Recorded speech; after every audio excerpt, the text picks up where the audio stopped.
Respectable Vice-Chancellor Hughes, distinguished guests, colleagues, teachers, and students, good morning. I'm very delighted to welcome you all to join our ancestral remembrance ceremony. We held the ceremony for the first time here last July,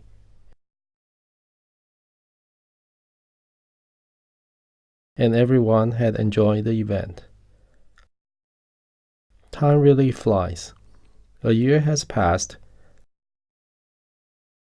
and we're having our second ancestral ceremony today. We hope the ceremony will be held here once every year.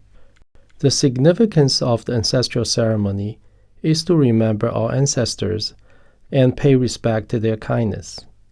Our ancestors are closely linked to us, and they are inseparable from us.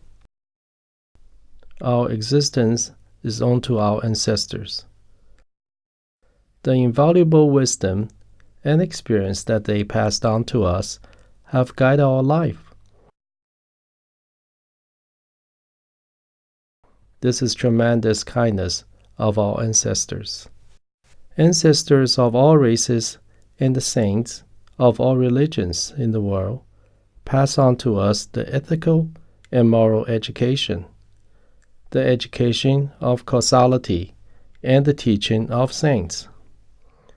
These 4 types of universal education are extremely important for purifying our minds and bring harmony to the society. Therefore, they are worth our learning diligently. Among the 4 types of education, the education of causality is particularly important in helping cultivate the righteous mind of people in our society. However, this type of education is the most neglected one in our society. This is one of the main reasons why the society is chaotic today. Therefore, I would like to take the opportunity to talk about the education of causality. Both Eastern and Western culture have talked about the rules of causality.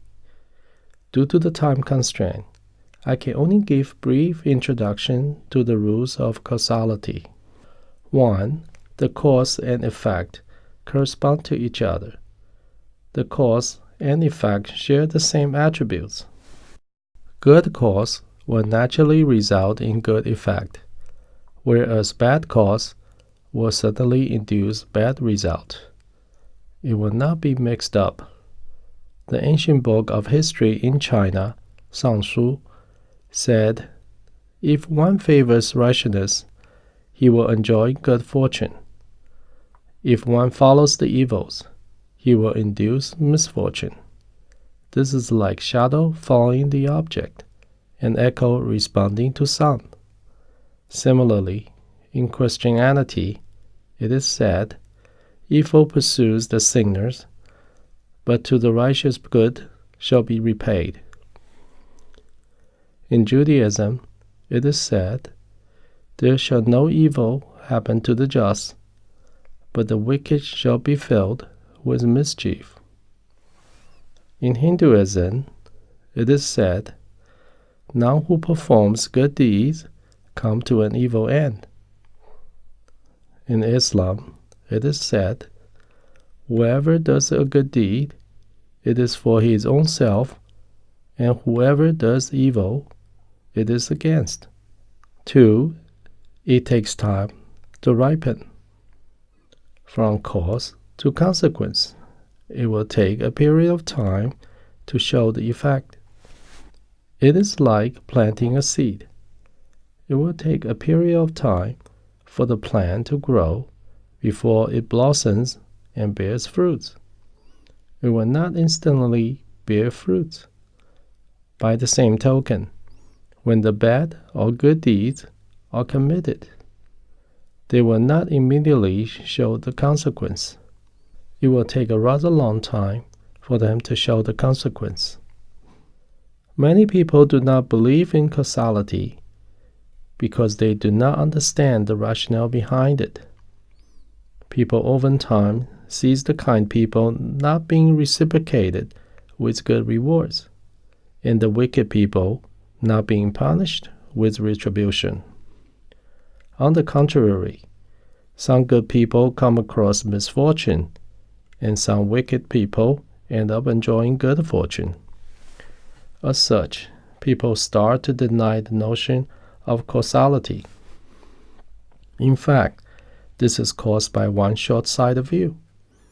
If we look at the longer period of several years, or even several decades, we will be able to see clearly the cause and effect over time. Like the old saying, it is not without the consequence. It is just not yet the time. And the good and the evil will eventually result in their own consequence. It is just a matter of time. As mentioned earlier, some good people come across misfortune. This is because the bad deeds that they committed previously have borne fruits first. Some wicked people received good fortune. That is because the good deeds that they performed before have borne fruits sooner. Over time, when the old karma is exhausted, the new karma will emerge. Hence, one can observe the cause and effect are in sync with each other. At the beginning of last century, there was a very rich man in Shanghai. He was kind and generous by doing lots of good things for the society. However, when he was dying, he suffered tremendously. After he died, he went to the hell. When people learned about how he suffered at the end, they started to doubt the notion of causality. Subsequently, it was discovered that this rich man was a government official in Qing dynasty. He pocketed the money that the emperor assigned to salvage the people suffering from the famine, which caused lots of innocent people to die from starvation. This was the great sin that he had committed, and cannot be alleviated by his subsequent kind deeds. As a result, the retribution of his sins emerged first as he was dying, and he suffered a great deal. 3. Karma will not disappear. The cause will not disappear, for however long it has gone, until it eventually bears fruits. When we commit a bad deed or perform a good deed, the cause of bad deed or a good deed is like a seed being planted in our subconscious mind, which is called karma. The karma will not disappear, nor will the good karma and the bad karma cancel each other. The karma will not disappear until it bears fruits of the seed that was planted previously. In Buddhism, the scripture says, even through the longest life, all the karma will not disappear. Until the right time comes, one shall bear the consequence of his karma. Namely, as long as one still lingers in the reincarnation, one cannot escape from the law of causality. All the good and bad karmas are like the boomerangs. They will eventually come back to us.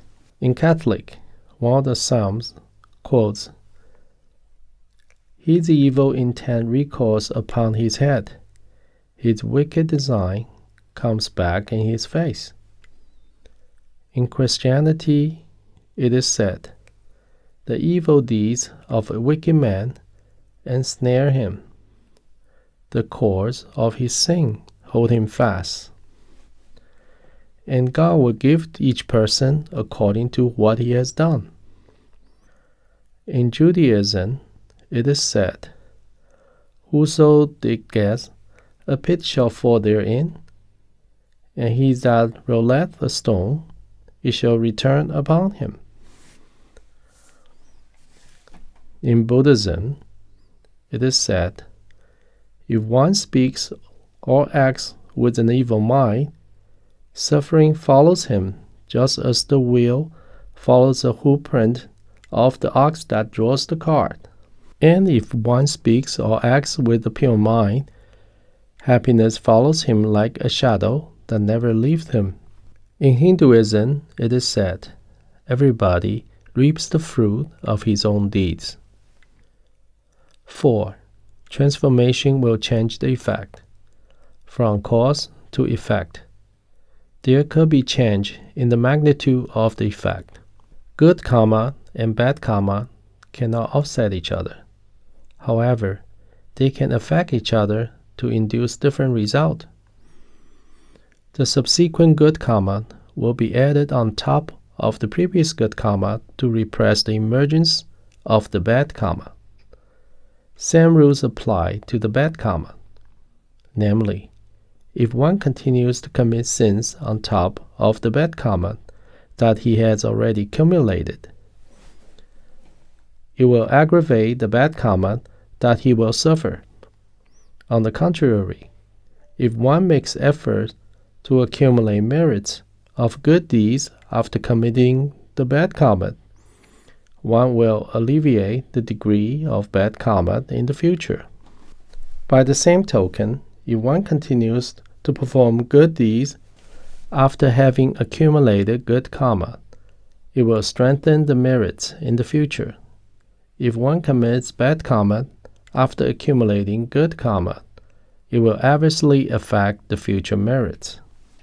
For exactly the reason that good and bad karma affect each other, one can change the course of his life and his fate. As it is said in the treatise on response and retribution of Taoism, if one commits sin and subsequently repents for his sins, refrains from all the evil and practices all the good deeds, over a long time, he will be able to turn misfortune into blessings. Liao Fan's 4 Lessons is the family teachings written by Mr. Liao Fan Yuan around 1600 AD. This book describes in details the rationale and the process of how he changed his fate. It is a great story. Mr. Yuan was not meant to have wealth and fame, nor was he meant to have any children in his life. After he made great efforts to perform good deeds, he was granted a good position by the emperor and eventually got children. His life was extended from 53 years to 74 years before he passed away. Around the same period of time, there was another person, Mr. Jing Yi. He was very talented and followed all the good deeds in front of people. But he liked to badmouth others and had serious problems with his evil thoughts. As a result, his life was going downhill.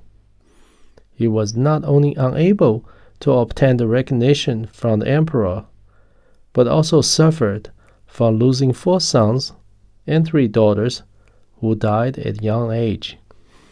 His only son got lost and never returned home as he went out. His wife cried so hard that she became blind. His only daughter also suffered from mental disorder. The whole family got into distress without sufficient financial support. Luckily, he got the help from the god of stove, who pointed out his faults of evil thoughts and the fact that he was not sincere when doing good deeds. As a result of the advice from the god of stove, he was determined to repent, rectify his wrongdoing, and perform good deeds with kindness from the bottom of his heart. Within 3 years, he was able to completely change his life. He passed the examination of the government and got granted a good position by the emperor. He found his lost son. His wife recovered her vision, and his family finally enjoyed peaceful and healthy life. One of the people from his hometown recorded this story into the legend of the Jing Yi meeting the god of stove. 5. Small cause could induce great effect. Small cause could lead to bear serious consequence. It is like planting small seeds of watermelon into the soil, and they will eventually grow and bear many large watermelons. The ancient book of history in China, Shangshu, said if one does good deeds, countless good fortunes will follow. If one does bad deeds, countless misfortunes will follow.